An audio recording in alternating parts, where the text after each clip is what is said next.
ఒకప్పుడు దేశంలో అత్యంత విజయవంతమైన వ్యాపారిగా పేరు పొందిన ఆర్ సుబ్రహ్మణ్యన్ కేవలం తన అత్యాశ వల్ల జైలు జీవితం గడుపుతున్నారు. ఐఐటి, ఐఐఎంలో చదివి 1600 స్టోర్స్ అయిన సుభిక్ష అనే చైన్ స్థాపించి ఎలా తను చేసిన మిస్టేక్స్ వల్ల తన బిజినెస్ డౌన్ఫాల్ అయ్యి బ్యాంక్స్ ఇంకా ఇన్వెస్టర్స్ ని ఫ్రాడ్ చేసి 20 ఏళ్లు జైలు శిక్ష పడ్డానికి కారణమయ్యాడో ఈ వీడియోలో తెలుసుకుందాం. ఆర్ సుబ్రహ్మణ్యన్ ఐఐటి మద్రాస్ లో ఇంజనీరింగ్ చదివారు. ఆ తర్వాత ఐఐఎం అహ్మదాబాద్ లో ఎంబీఏ చేశారు. మంచి స్టడీ, పెద్ద డ్రీమ్స్ తో వ్యాపారంలోకి ప్రవేశించారు. ఆయన 1997 లో సుభిక్ష అనే రీటైల్ స్టోర్ ని ప్రారంభించారు. సుభిక్షలో కస్టమర్లకు తక్కువ ధరలకే నిత్యావసరాలు ఇంకా మెడిసిన్స్ లభించేవి. తక్కువ ధరకే సరుకులు అందించడంతో కస్టమర్స్ తన స్టోర్స్ ని ఎక్కువ అమౌంట్ లో విజిట్ చేశారు. దాంతో తన వ్యాపారం బాగా క్లిక్ అయింది. ఆ కాన్ఫిడెన్స్ తోనే సుబ్రహ్మణ్యన్ తన స్టోర్ ని ఎక్స్పాండ్ చేయాలనుకున్నాడు. అది ఎంతలా అంటే కేవలం 2-3 స్టోర్స్ అని కాకుండా ఎక్కువగా అంటే పెద్ద నెంబర్స్ లో తన స్టోర్స్ ని ఎక్స్పాండ్ చేయాలనుకున్నాడు. అందుకోసం తను బ్యాంక్స్ నుండి పెద్ద అమౌంట్స్ లో లోన్ తీసుకున్నాడు. ఎక్కువ నెంబర్స్ లో ఇన్వెస్టర్స్ ని సంపాదించి తన స్టోర్స్ లో ఇన్వెస్ట్ చేయించాడు. అలా దేశవ్యాప్తంగా 1600 స్టోర్స్ స్థాపించాడు.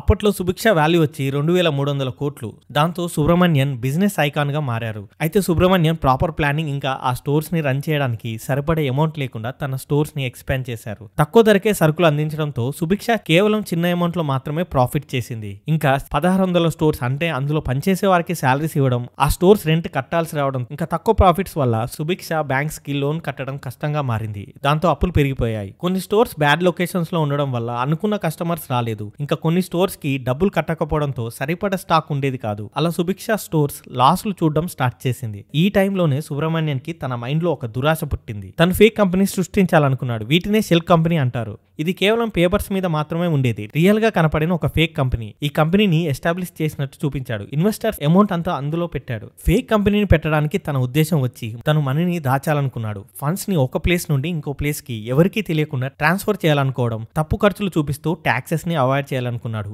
ఇన్వెస్టర్స్ ని డబ్బుల విషయంలో మిస్లీడ్ చేయాలనుకున్నాడు. ఇంకా ఒకవేళ సుభిక్ష దివాలా తీసినా తన షెల్ కంపెనీలో ఉన్న మనీ సేఫ్ గా ఉంటుందని, తర్వాత తన అవసరాల కోసం అవి వాడుకోవచ్చు అనుకోవడం. ఇలా బయట వారికి ఇంకా బ్యాంక్స్ కి సుభిక్ష స్టోర్స్ బాగా రన్ అవుతున్నట్టు చూపిస్తూ ఇంకా బ్యాంక్ లోన్స్ తీసుకున్నాడు. కానీ సుభిక్ష రోజు రోజుకి లాసెస్ చూస్తూ వచ్చింది. ఒకవైపు బ్యాంక్స్ కి లోన్స్ కట్టే బదులు తన అమౌంట్ ని షెల్ కంపెనీలోకి ట్రాన్స్ఫర్ చేసుకుంటూ వచ్చాడు. ఇంకోవైపు సుభిక్ష స్టోర్ సరిగ్గా నడవకపోవడంతో ఒక్కో స్టోర్ ని ఎత్తేసుకుంటూ రావాల్సి వచ్చింది. అలా 2008 వచ్చేసరికి తన స్టోర్స్ అన్ని అంటే సుభిక్ష మొత్తంగా మూతపడిపోయింది. సుబ్రహ్మణ్యన్ బ్యాంక్స్ నుండి 800 కోట్ల లోన్ తీసుకున్నాడు. బ్యాంక్స్ కి లోన్ కట్టకపోవడం, ఇంకా ఇందులో ఇన్వెస్ట్ చేసిన వారు 500 మందికి పైగా ఉన్నారు. వాళ్ళు తమ డబ్బంతా పోయిందని రియలైజ్ అయ్యారు. సుబ్రహ్మణ్యన్ డబ్బుని సరిగ్గా ఉపయోగించలేదని, ఏదో ఫ్రాడ్ చేసి ఉంటాడని తన పైన ఫ్రాడ్ ఇంకా చీటింగ్ కేసు వేశారు. ఆ తర్వాత సప్లయర్స్ కూడా వాళ్ళ అమౌంట్ పే చేయలేదని కేసు వేశారు. ఇంకా కొంతమంది అంటే అందులో పనిచేసే ఎంప్లాయీస్ సాలరీస్ పే చేయలేదని కూడా కేసు వేశారు. అలా సుబ్రహ్మణ్యన్ కేసు పబ్లిక్ అవడంతో serious fraud investigation office, the enforcement directorate వాళ్ళు కేసు ఇన్వెస్టిగేట్ చేయడం స్టార్ట్ చేశారు. అలా కొన్ని ఏళ్ల తరబడి కేసు నడుస్తూ